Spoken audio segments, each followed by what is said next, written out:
నేను చెప్పే ఈ కథ వింటే మీరు జీవితాన్ని చూసే దృష్టిని పూర్తిగా మార్చేస్తుంది. ఇద్దరు స్నేహితులు పని కోసం సిటీకి చేరుకుంటారు. బాగా కష్టపడి సంపాదించి ఒక హోటల్ని స్టార్ట్ చేస్తారు. స్టార్ట్ చేసిన కొద్ది కాలంలోనే బాగా లాభాలను సంపాదిస్తారు. ఆ లాభాలను సంపాదించి ఇద్దరు పంచుకునే క్షణంలో ఒక స్నేహితుడికి మరో స్నేహితుడు లేకపోతే ఈ సగభాగం లాభం కూడా నాకే కదా అనే దుర్బుద్ధితో ఆలోచిస్తాడు. ఆలోచించిన మరుక్షణమే అతనికి విషం పెట్టి చంపేస్తాడు. స్నేహితుడు చనిపోయిన తర్వాత పూర్తి లాభాలని తనే ఆస్వాదించి అనుభవించి ధనం, భూమి, ఇల్లు, అన్ని రకాలైన ఆస్తులు కొని అనుభవిస్తూ ఉంటాడు. ఒక అందమైన అమ్మాయిని చూసి పెళ్లి చేసుకుంటాడు. కొద్ది కాలంలోనే వాళ్ళకు ఒక కొడుకు పుడతాడు.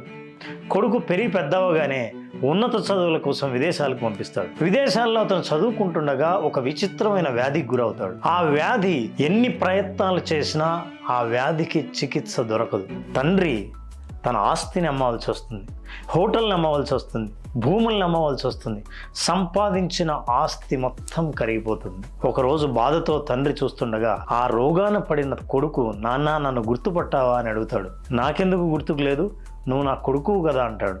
కాదు నాన్న, నేను 30 సంవత్సరాల కిందట నువ్వు నన్ను చంపేశావే, ఆ స్నేహితుడినే నీ కొడుకుగా వచ్చాను, నా భాగాన్ని నేను తీసుకోవడానికి వచ్చాను అని అంటాడు.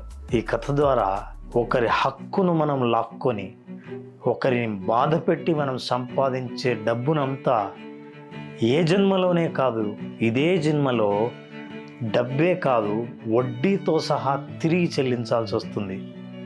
మీరేమంటారు?